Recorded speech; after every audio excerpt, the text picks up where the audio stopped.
and Special Call Committee of the Whole meeting is now called to order. There are no minutes because this is indeed our first meeting.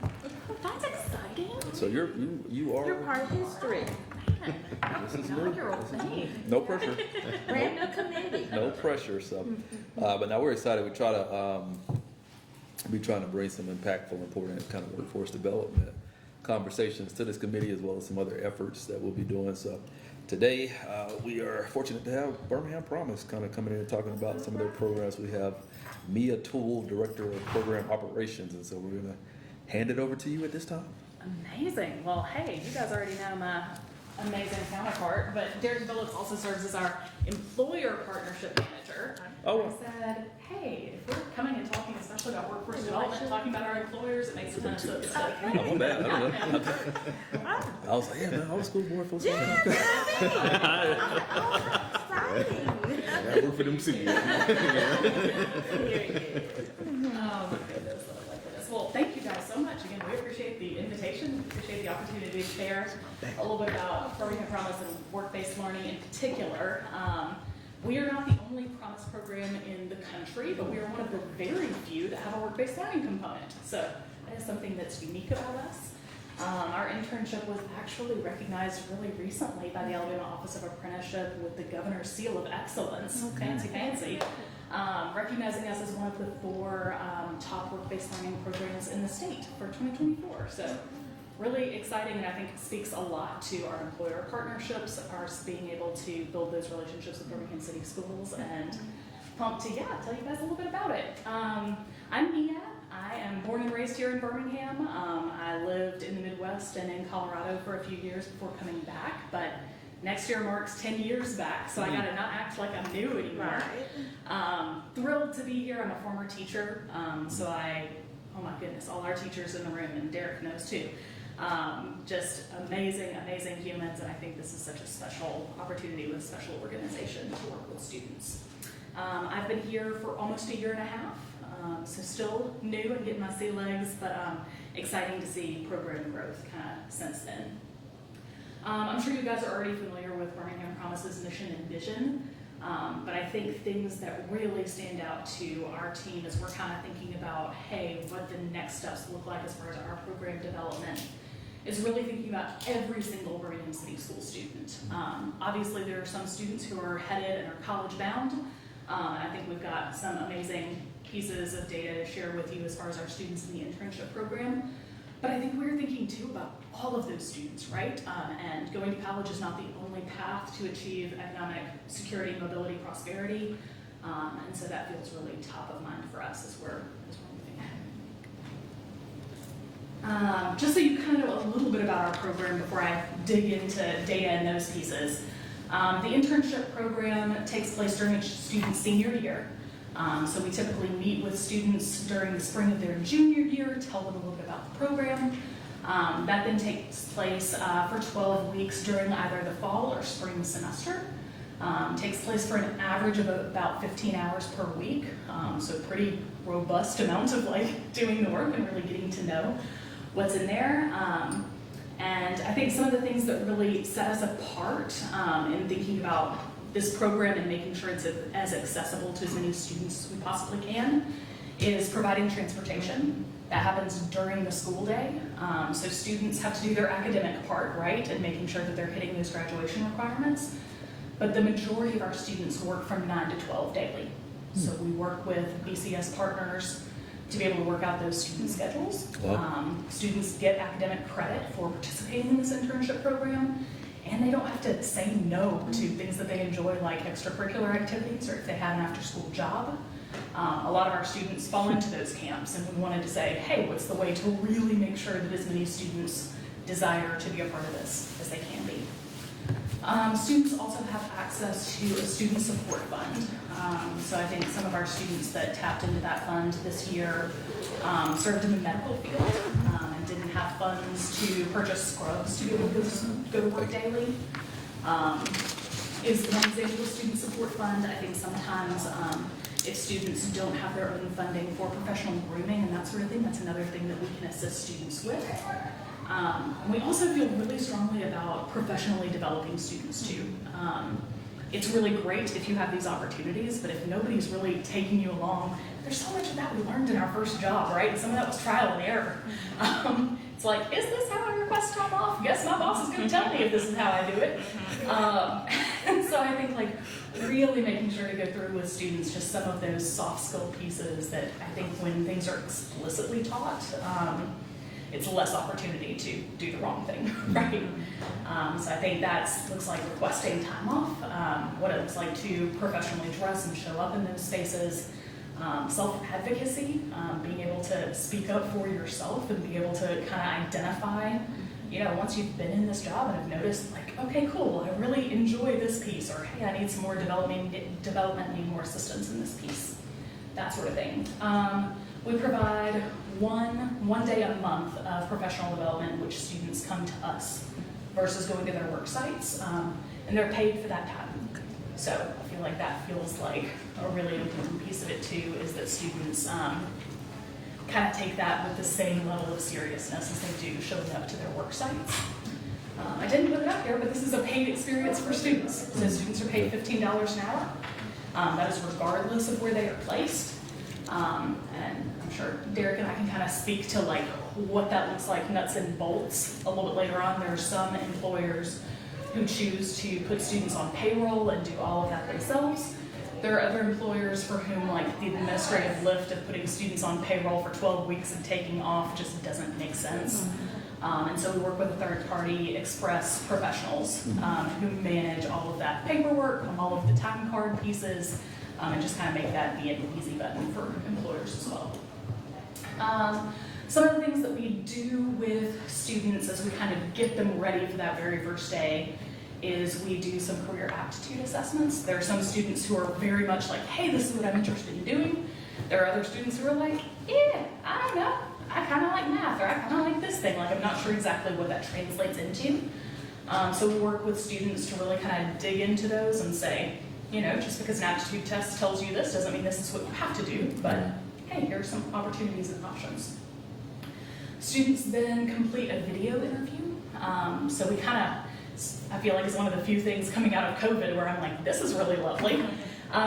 Where I think, you know, just the Tetris of working on students and employers to get all folks together, it's been really beneficial for us to coach students to take away some of that unknown of like, what questions are going to be asked? Like, how do I frame those things? What if I say the wrong thing first? Can I get a do-over?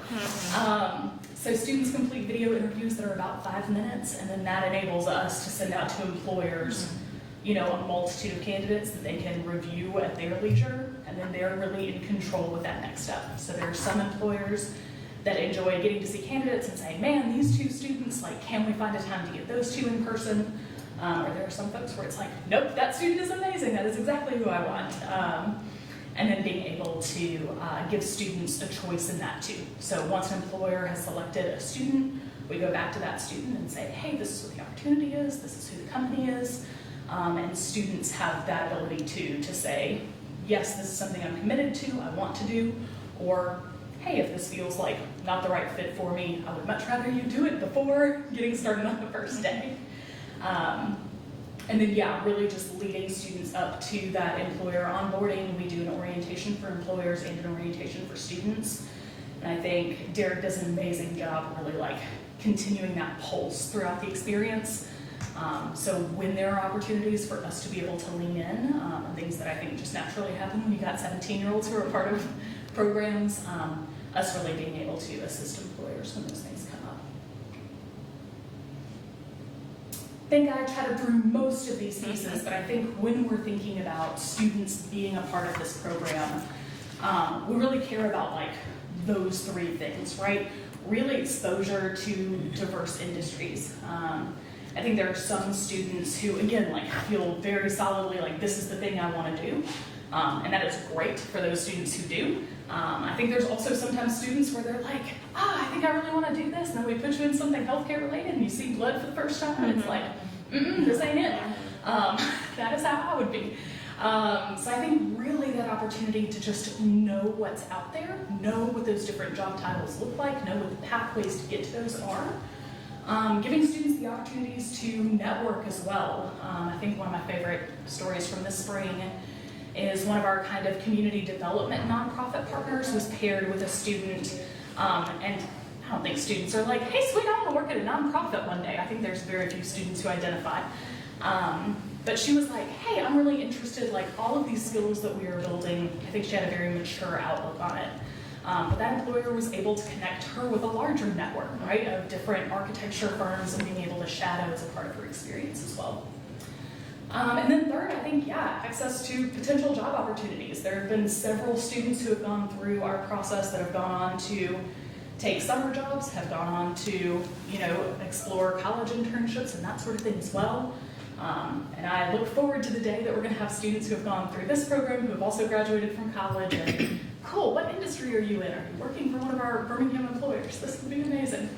I really love one of our first Birmingham Promise scholars who graduated, now works for Regions. And I'm like giving her a little bit of time to settle in, and then I'm going to say, you know you want an intern, right? Right. Please. They keep on.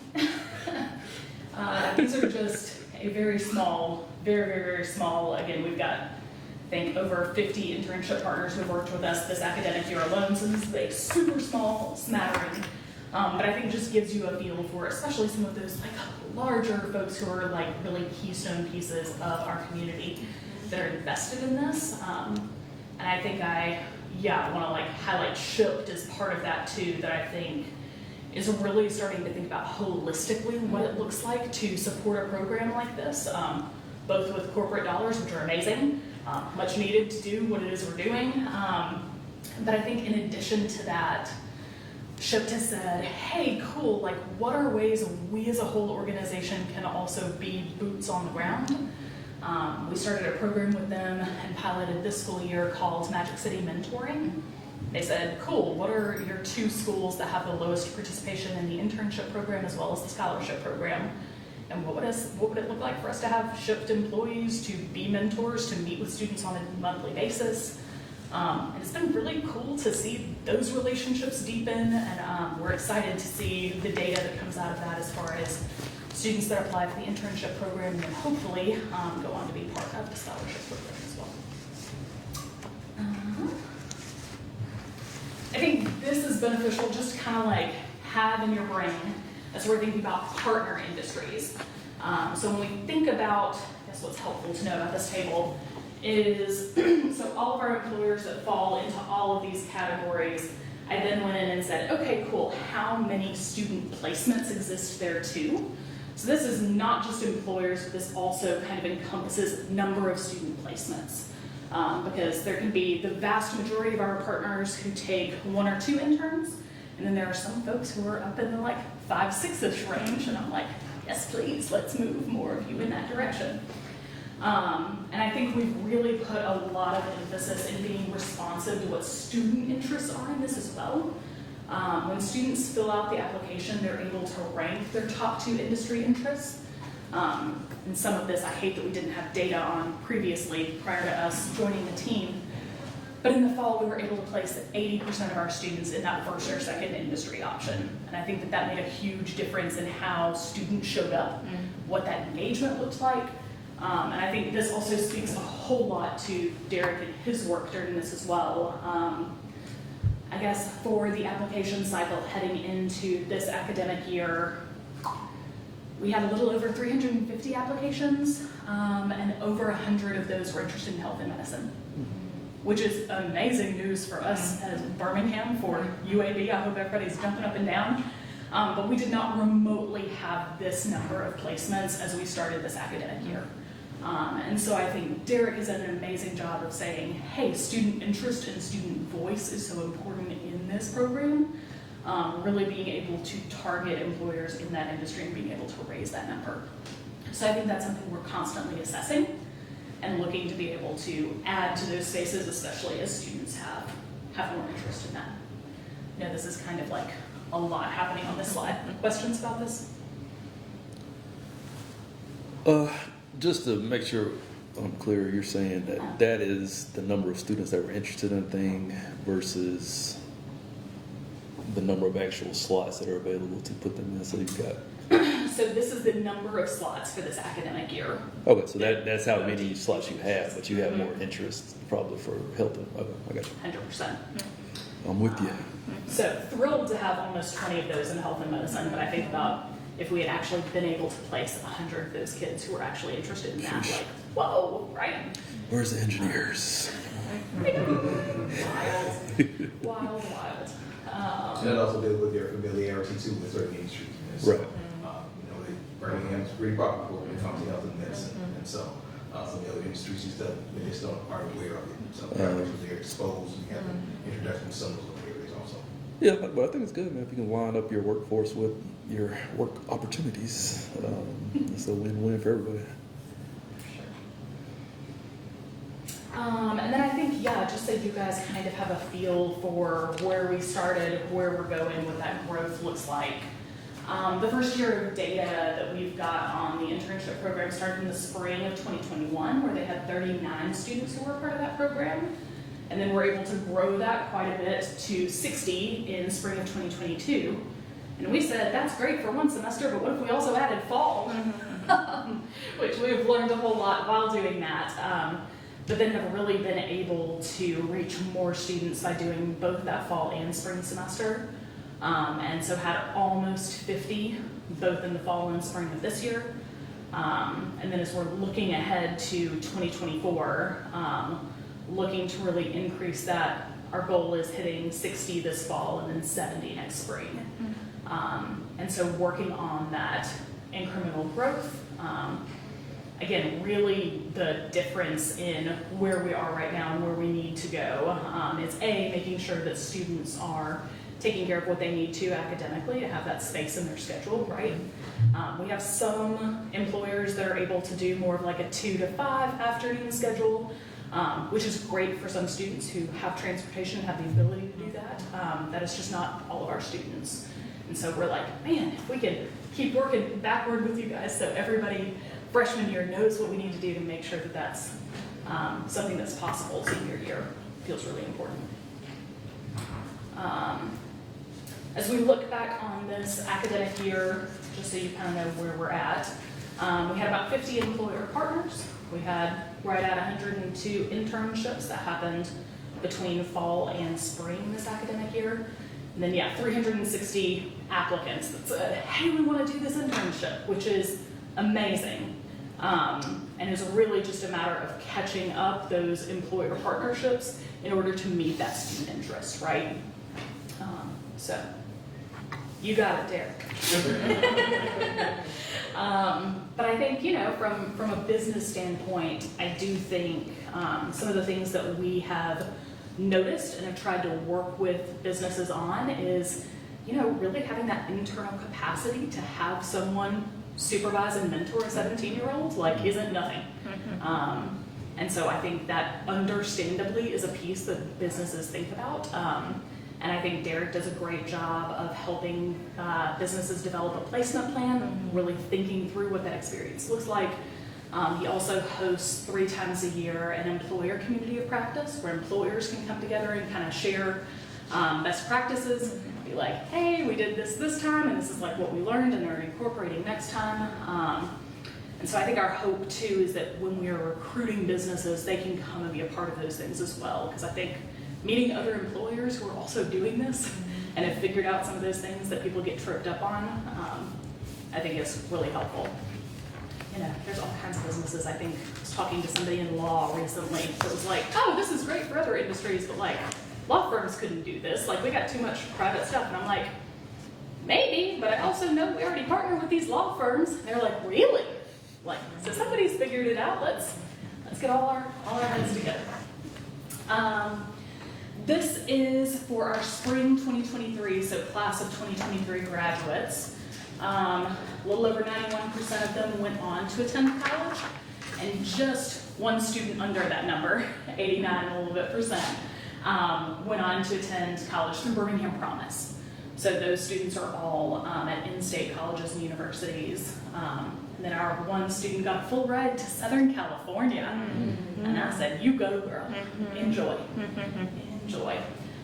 So while we are absolutely proud of those numbers and again are thrilled to hopefully a year from now be able to compare the retention of students who have had that work-based learning opportunity versus students who haven't, I think that's something we are super looking forward to next May. I think something that also feels really top of mind for us, especially when we're thinking about students that have job opportunities that follow this opportunity, really students who are interested in entering the workforce would be amazing candidates for this program too. And so we are working on building those relationships with CTE folks at the schools and have that as an added focus as we're thinking about this next academic year. Ooh, okay. I think I may leave it right here. I think we've got this video that this is one of our amazing students from last spring. Markel Scott was Huffman's valedictorian class of 2023. Amazing kid. He interned with the School of Biomedical Engineering at UAB. Y'all, I went to a site visit and I was like, I understand every fourth word that everybody is saying. This is amazing, and I also not my jam. So he has gone on to Auburn. He is majoring in biomedical engineering. He lost his grandfather to cancer in high school, and that has been what he is incredibly passionate about. Wants to become a doctor and research cancer cures. And I love how he's able to kind of reflect on this experience and then what that's opened up for him after the fact. So take a look at that. Maybe. Thank you so much, Toby.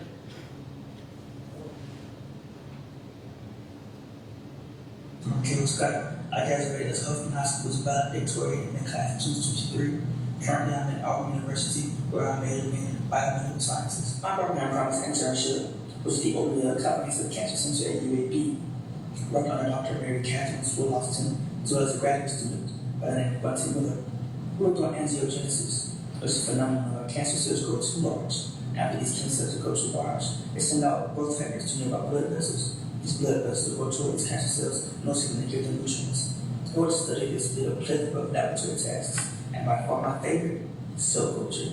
I was able to sit down under a biofilm hood and actually actually grow cells from existing cells. It was fun to actually grow the cells, look at them, and then ultimately study them. We studied them using fluorescent microscopy, where we can look at these cells under microscopes. Fluorescent microscopes, where they have fluorescent biomarkers on them so we can see different parts of the cell, the nuclei, etc. I was also able to fabricate tissue culture systems and a lot more with some lots, everything electrophoresis. It was a great time at the lab. I would definitely recommend the Birmingham Promise internship to high school students. Really only one caveat: if you're not really on top of your schoolwork, it'll be kind of hard to actually work and do Birmingham Promise. But if you're on top of your schoolwork, if you're doing well, you should 100% do the Birmingham Promise internship, because not only will it give you experience, even if you don't get placed where you want to get placed, you can find other things that you want to do, other things that you're interested in, which is what happened with me. I was able to find things I was interested in and really hone in on the path. Or if you get placed where you want it to be, you get an idea while you're in high school. People ask me, oh, how you already doing research? Because I was able to do the Birmingham Promise internship and get into other opportunities as a consequence of that.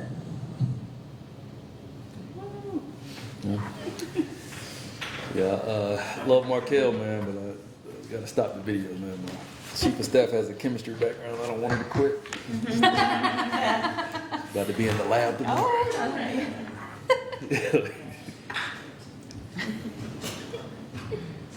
That's pretty cool. Yeah, he was really bright. Incredibly bright young man. All right. And yeah, I feel like has opened some really cool doors at Auburn for him. All right, did you have any questions? Well, I did. I just wanted to say the young man was familiar to me. I think, did he make a commercial about Birmingham Promise or what? I think in it was Yeah. Birmingham Promise BCS Okay. combo. He's in the. And so I did became curious because with my background in medical technology, I just wondered what type of degree he was pursuing there at Auburn, because they had that biomedical degree, and I wasn't sure if he was going for a med tech degree or biomedical degree, but very excited for him. You did help to, thank you for bringing this information. Thank you, Mr. Chair, for providing us the opportunity to learn more about the program. I did just want to ask, just for my own curiosity, because I think I thought I knew more about Birmingham Promise than I did. Oh, for sure. I don't. I think I didn't know as much as I needed to know. So there is the scholarship component and there's the internship component. Do you have to be in the scholarship-based part of it to go into the internship, or That's a how great is question. Yep. So they're kind of separate departments. Okay. And our internship takes place during senior year of student in high school in Birmingham City Schools. So students can be interns and go into the scholarship program. Once you're in the scholarship program, we're, again, trying to be creative about college internships and working to kind of connect those dots. That would be amazing to do at some point. But yeah, kind of stand separately at two different sides of the spectrum. Okay. And what was the other question I had? Something else popped in my head. So when does the program start? You go into the internship, you said senior year? Yep, so senior year, they can participate either in the fall or spring of their senior year. And then when do I go into Birmingham Promise just as a regular student for the scholarship portion? Yep, so you would fill out that application during your senior year, Oh, and then you still would senior. start as a scholar your freshman year of college. Okay, great. Well, I am excited that you do add the transportation component, because I know when serving on the school board, we had problems with the dual enrollment students and trying to transport them to Lawson State or over to Jeff State. And so transportation was limiting at that time. So just glad to see the school system's working on that component of it. Is that something that the employer has to finance, or is that something that the school system or just Birmingham Promise does? Something that Birmingham Promise pays for. Okay, very good, very good. Yep. Well, thank you. That this really helps me understand the program, and then just think about the needs. Even as adults, some of the workforce development problems that we see just trying to get adults in the workplace is transportation. You know, of course, daycare, which we hope our students aren't having that problem. They're not worried about that. Childcare or anything, but transportation just is a component that is limiting for just both of those segments. So glad to see that now. That's all the question. Cool. What is that, like Uber, or what do y'all use to transport? We use School Transportation Solutions, SDS. Oh, okay. Because they gotta go. That 9 to 12 I didn't realize that, but that's pretty cool touch. Again, and it's been kind of interesting post-COVID too, just how many folks, if we mention afternoon 2 to 5, they're like, nobody's in the office at 5 anymore, y'all. Not a thing. People go in and picking up kiddos. It's been interesting too to kind of see, again, we've only got a couple right now that do remote or hybrid. And it takes a very specific kid to be successful in that as a high school senior. But I think we did pretty well this year. One of those students who worked remotely came to our office at Birmingham Promise and then was able to like be on Zoom and be with his employer, but also kind of getting the office environment of at least getting to be around us. Which I think also made us be like, okay, we're for sure being successful, doing what we need to do. Well, again, I hate to keep hopping on the transportation, but when I was in the workforce, I worked for a company over in Hoover that was near Blue Cross Blue Shield. And every morning, you had Cristo Rey students that were transported over there for an internship, and I thought that was like maybe less than 10 years ago. I mean, it's been a while. And so, again, just glad to see these opportunities for Birmingham City students, because other people have been doing it, and we know how this also encourages them for career choices, because we know what the health and technical careers could mean, even without a college degree in some instances. For sure, You know, it can make for sure. pretty lucrative. And I feel like what I say to kids too, right? If this solidifies what you thought you were interested in, great. If this tells you that it doesn't, this is a whole lot faster and a whole lot cheaper than going to college and paying to find out I don't want to do this, right? I had a colleague who really, really thought she wanted to be a dentist, and 6 figures of student debt later decided she didn't. And it, part of that's life, but part of that's like, man, if we can figure that out before you've made that kind of investment. Get a new And identity. we've seen also that several of our students have already been identified and built into great employers. They decide to take them on staff already before they graduate high school. So that's commendable in itself. It's a testament to the work that's being done and what those students bring to the table at the same time. So, Well, that is impressive. I guess I would ask, like, so you're doing about 100. You got the demand for way more than that.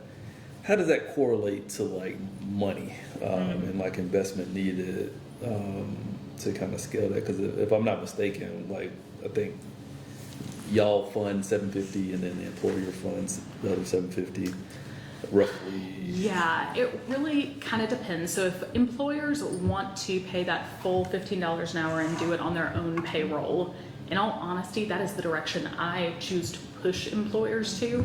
I love that we've got an option through Express Pros for employers to, not deal with that administrative burden, but you are also paying a lot of fees for a third party to run that payment. Right. And so I think when we are approaching employers about the cost that's associated, by the time we add the pieces that go into the Express Pros, we're talking about $4,000 a semester. Which, depending on the business, depending on what that looks like, we're able to subsidize some of that through our budget, through grants, through those pieces. And so especially for our like community partners and nonprofits and that sort of thing, they are not paying that full amount. But I think, when we are thinking about being able to close that gap between what the interest is and what we're currently serving, it really is a matter of adding more employer partners who are able to be closer to that full amount that doesn't have to be subsidized by us. Yeah, I didn't even think about it. I didn't realize that was a thing, so that is much better, I would say. It's really cool. I'm glad that we have this in Birmingham. I think it has really been a really cool thing, and I think at this point, we're doing it. Like it's 4 years in. It's I think doing really well. I think it's been really impactful. I went through a thing called Inroads, but it was kind of after high school. But I got to intern at Compass Bank. I was there during the merger with BBVA. That was cool. Yeah, so it was cool, but I did learn that I didn't want to be in corporate America and stuff. But that helps really kind of help inform your decisions that you're making in college around what you want to do, what you want to study. And it really kind of helps you. It gives people ask questions. You can kind of really see what they're doing, and that's what you would ostensibly be doing if you went that route.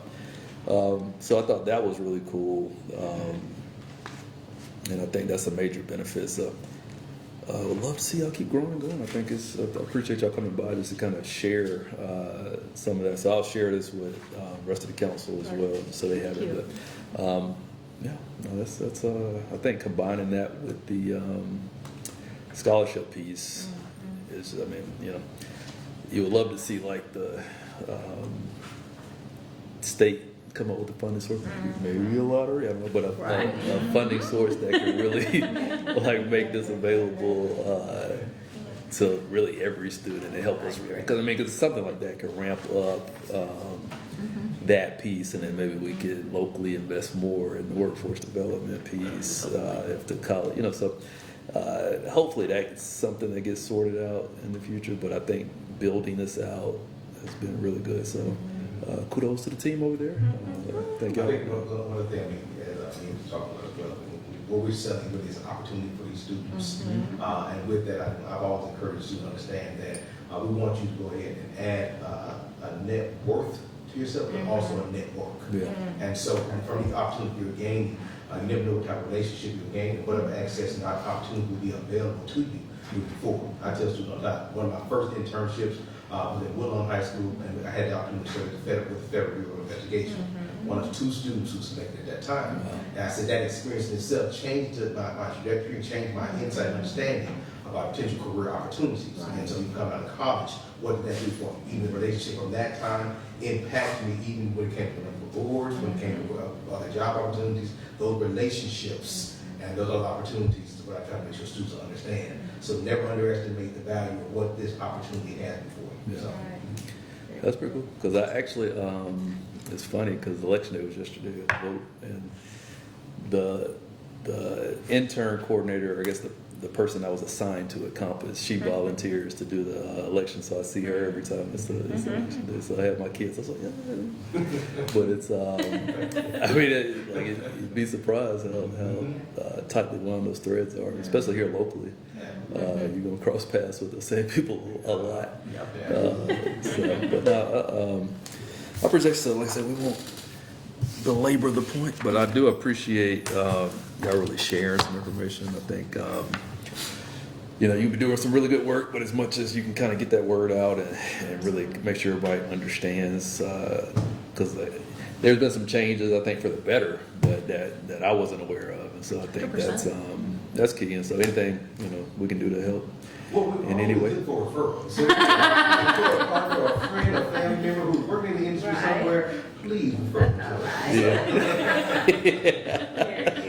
I do get calls every now and then. Like, how do I get one of those scholarships? I'm like, there you go. Here's the number. Call this number. How do I get one of those? I don't have any scholarship funds. But I think y'all doing great. So I said that. Much for having us. If we can be used as a resource, let us know. And continue the good work. Thanks, you guys. Appreciate you. All right, we'll move on now to new business. All right, go ahead and tell the other two groups to come in. Thank you. The temperature doesn't seem to be right for new business today, so we'll move on to item 4. Mr. President, Mr. Chair, I move for adjournment. I second that motion. All in favor say aye. Aye. Aye. The motion passes. The meeting is now adjourned. Thank you very much.